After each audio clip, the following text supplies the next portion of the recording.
Here we're given an equation here that has multiple unknowns in it. We have x, a, b, and c. We're told that b is not equal to negative c, and essentially we're asked here to solve for the one variable x. So if we think about how to solve an equation like this, first of all, I notice that there is a fraction in the equation. I know that this c down here can't be 0 because it's the denominator of the fraction.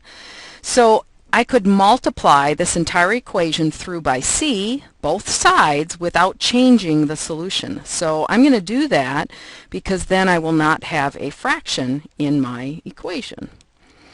Alright, so multiply both sides by c. On the left, we simply distribute and we get c times x. Plus, when we distribute the c times this fraction, the c's cancel each other out and we're just left with b times x, and that's equal to c times a.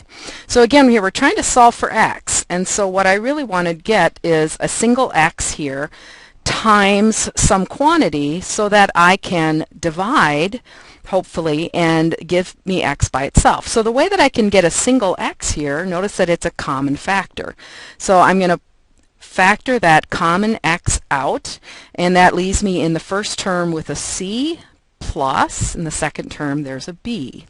And that's again still equal to c times a.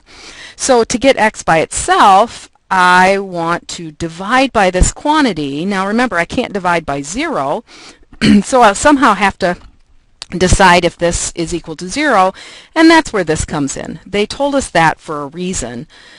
Since b is not equal to negative c, if I add a c to both sides, that tells me that b plus c is not equal to 0, and because addition is commutative, that also means that c plus b is not equal to 0. So I can divide by it.